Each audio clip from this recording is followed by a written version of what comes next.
नमस्कार जय जगन्नाथ। आज 15 फेब्रुआरी रविवार। आज दिन किसी देश और राज्य किसी गुरुत्वपूर्ण खबर रही। वीडियो को संपूर्ण देखंतु जहाँ द्वारा आपण संपूर्ण सूचना पाई परिबे एवं वीडियो को लाइक सहित चैनल को सब्सक्राइब करखंतु जहाँ द्वारा आपण एई भली लेटेस्ट न्यूज बेटे सर्वप्रथम पाई परिबे। तो आसंतु संपूर्ण खबर उपरे नजर पकेबा।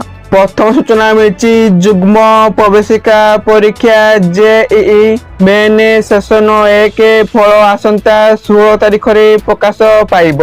एने नेशनल टेस्टिंग एजेंसी एनटीए पक्षरु घोषणा करा जायछि। सूचना योग्य जेईई मेन सेशन 1 पई 3,85,969 जन आवेदन करथिले। गत जनवरी 28 रु 29 तारिख जाए परीक्षा होइथिला। एणु एनटीए पक्षरु स्पष्ट भाबे कहा जायछि आसंता 16 तारिख रे जेईई मेन सेशन 1 रो परीक्षा फल प्रकाश पाइब।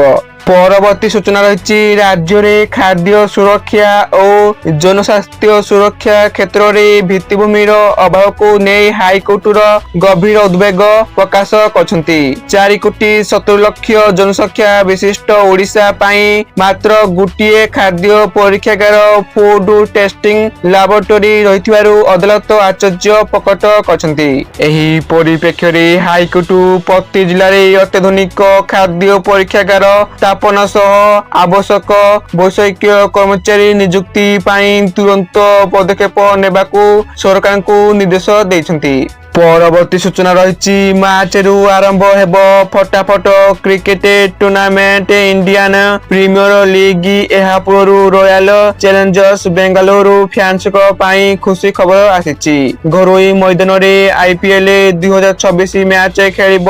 कर्नाटक सरकार एम चिन्नास्वामी स्टेडियम रे क्रिकेट मैच आयोजन पाई सत्तमूलक अनुमोदन देइछंती। परवर्ती सूचना रही असंपूर्ण जातीय राजपथ रे गाड़ी चालकों ठारू एबे कम टोल फ्री आदाय कर। केंद्र सरकार जातीय राजपथ शुल्क नियम 2008 रे संशोधन पाई विज्ञप्ति जारी करछंती। एही नियम अनुसार जे पर्यंत कोनसी जातीय एक्सप्रेसवे संपूर्ण भाव रे खोला न जाईछि से पर्यंत समग्र लंब पाई अजुज्य जातीय राजपथ हार अपेक्षा कम टोल फ्री आदाय कर। एही संशोधित नियम गुड़िक फेब्रुआरी 15 अर्थात आज थारू कार्यकारी हेब।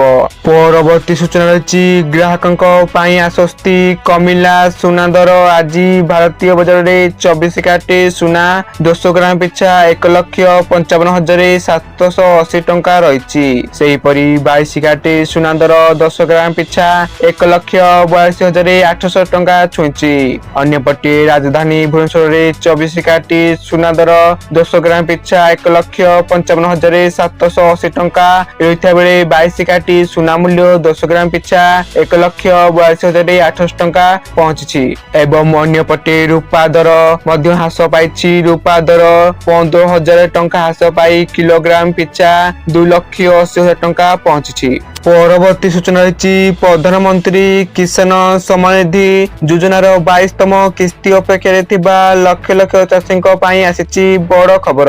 सद्यतम सूचना अनुसार सारा देश में 30 लाख रु अधिक चाषी अकाउंट एपर्यंत आधार सहित लिंक होई नाही। फलस्वरूप सेमानकर परवर्ती 2,000 टंका किस्ती विलंब होई पारे। तेणु मन रखंतु जे अनेक सरकारी योजनार लाभ पाइबा पाई आधार लिंक करिबा एवं बाध्यतामूलक प्रक्रिया होई साइछि।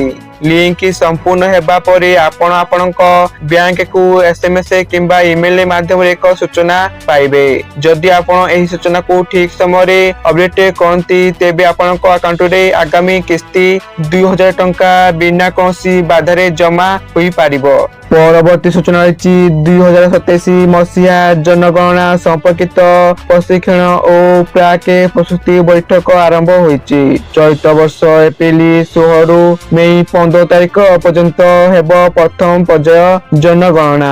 ସେନ୍ସସ୍ ପୋର୍ଟାଲରେ ଲଗ୍ ଇନ୍ କରି ନିଜର ସମସ୍ତ ତଥ୍ୟ ସହଜରେ ଅପଲୋଡ କରିପାରିବେ। ରାଜ୍ୟ ଜନଗଣନା ନିର୍ଦ୍ଦେଶାଳୟ ନିର୍ଦ୍ଦେଶକ ନିଖିଲ ପବନ କଲ୍ୟାଣଙ୍କ ଅଧ୍ୟକ୍ଷତାରେ ସ୍ଥାନୀୟ ଋଷିକୁଲିଆ ସମ୍ମିଳନୀ କକ୍ଷରେ ଗତକାଲି 2027 ମସିହାରେ ହେବାକୁ ଥିବା ଜନଗଣନା ସମ୍ପର୍କିତ ପ୍ରଶିକ୍ଷଣ ଓ ପ୍ରାକ୍ ପ୍ରସ୍ତୁତି ବୈଠକ ଅନୁଷ୍ଠିତ ହୋଇଯାଇଛି। ପରବର୍ତ୍ତୀ ସୂଚନା ରହିଛି ଶ୍ରୀମନ୍ଦିର ରତ୍ନ ଅଳଙ୍କାର ଗଣତି ମନ୍ତ୍ରୀ ପାଇଁ ମିଳିଲା କଣ୍ଟ। 3 ମାସ ଭିତରେ ସାରିବାକୁ ହାଇକୋର୍ଟ ନିର୍ଦ୍ଦେଶ। ରାଜ୍ୟ ସରକାରଙ୍କ ଅନୁମୋଦନ ଓ ନିର୍ଦ୍ଦେଶକୁ ଅପେକ୍ଷା। ଏଥିପାଇଁ କମିଟି ପୂର୍ଣ୍ଣ ପ୍ରସ୍ତୁତ ଥିବା ସୂଚନା ଦେଇଛନ୍ତି ପୁରୀ ଜିଲ୍ଲାପାଳ। ରାଜ୍ୟ ସରକାରଙ୍କ ନିକଟକୁ SOP ପଠାଇଥିବା ବେଳେ ସରକାରଙ୍କ ଅନୁମୋଦନ ଓ ନିର୍ଦ୍ଦେଶ ଅନୁସାରେ ପ୍ରକ୍ରିୟା କରାଯିବ।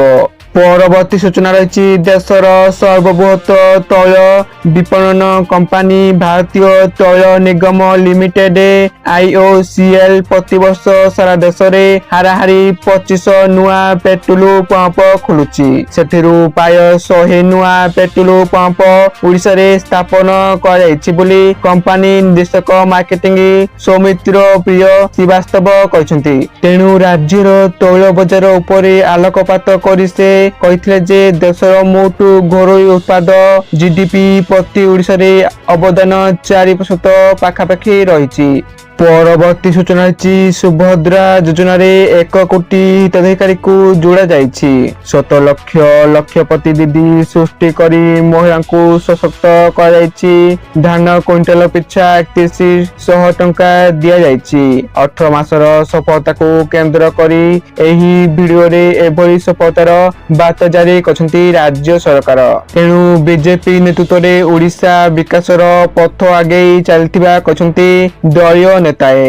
ବିଜେଡି ସରକାରଙ୍କ ଏହି ଭିଡିଓକୁ ସମାଲୋଚନା କରିବା ସହ ବିଫଳତାର ପଦ ଲେଉଟାଇଛନ୍ତି। ସେପଟେ ରାଜନୈତିକ ସମୀକ୍ଷକ କହିଛନ୍ତି ଆଗକୁ ପଞ୍ଚାୟତ ନିର୍ବାଚନ ଥିବାରୁ ଲୋକଙ୍କ ଆସ୍ଥା ଜିତିବାକୁ ପ୍ରୟାସ କରୁଛନ୍ତି ସରକାର। ପରବର୍ତ୍ତୀ ସୂଚନା ରହିଛି କେନ୍ଦ୍ରୀୟ ମାଧ୍ୟମିକ ଶିକ୍ଷା ବୋର୍ଡ CBSE ପରିଚାଳିତ ଦ୍ୱାଦଶ ଶ୍ରେଣୀ ପରୀକ୍ଷା ଖାତା କମ୍ପ୍ୟୁଟର ମାଧ୍ୟମରେ ମୂଲ୍ୟାୟନ କରାଯିବ। ଅର୍ଥାତ୍ ଚଳିତ ବୋର୍ଡ ପକ୍ଷରୁ ଅନ୍-ସ୍କ୍ରିନ୍ ମାର୍କିଂ କରାଯିବ। ଏହା ଦ୍ୱାରା ଖାତା ଦେଖାରେ ସ୍ୱଚ୍ଛତା ଆସିବ। ଏଥିସହ କାର୍ଯ୍ୟଦକ୍ଷତା ମଧ୍ୟ ବୃଦ୍ଧି ପାଇବ।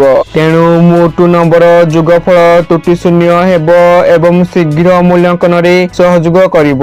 ଏଥିସହ ଶିକ୍ଷକମାନେ ଖାତା ଦେଖା ସହ ସ୍କୁଲରେ ନିୟମିତ କାର୍ଯ୍ୟ କରିପାରିବେ। ଖାତା ଦେଖା ସମୟ ଓ ଖର୍ଚ୍ଚ କମିବ। ଖାତା ଦେଖା ଲାଗି ନିୟୋଜିତ ହେଉଥିବା ଶିକ୍ଷକଙ୍କ ସଂଖ୍ୟା ମଧ୍ୟ କମିବ।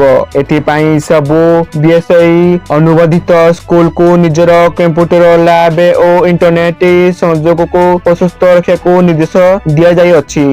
ପରବର୍ତ୍ତୀ ସୂଚନା ରହିଛି ବାଂଲାଦେଶର ସାଧାରଣ ନିର୍ବାଚନରେ ବିପୁଳ ବିଜୟ ହାସଲ କରିଥିବା ବାଂଲାଦେଶ ନ୍ୟାସନାଲିଷ୍ଟ ପାର୍ଟି BNP ଭାରତରୁ ବହିଷ୍କୃତ ପୂର୍ବତନ ପ୍ରଧାନମନ୍ତ୍ରୀ ଶେଖ୍ ହାସିନାଙ୍କ ଉପରେ ବିଚାର ଜାରି କରିବା ପାଇଁ ତାଙ୍କୁ ବାଂଲାଦେଶ ପ୍ରତ୍ୟର୍ପଣ କରିବାକୁ ଦାବି କରିଛି। ବରିଷ୍ଠ BNP ନେତା ସଲାହୁଦ୍ଦିନ ଅହମଦ କହିଛନ୍ତି ବୈଦେଶିକ ମନ୍ତ୍ରୀ ପୂର୍ବରୁ ତାଙ୍କ ପ୍ରତ୍ୟର୍ପଣ ସପକ୍ଷରେ ଚୁକ୍ତି ଉପସ୍ଥାପନ କରିସାରିଛନ୍ତି ଏବଂ ଆମେ ମଧ୍ୟ ଏହାକୁ ସମର୍ଥନ କରୁଛୁ। ତ ଏହା ଥିଲା ସୂଚନା। ଆପଣମାନେ ଭିଡିଓକୁ ସମ୍ପୂର୍ଣ୍ଣ ଦେଖିଥିବାରୁ ଆପଣମାନଙ୍କୁ ଧନ୍ୟବାଦ।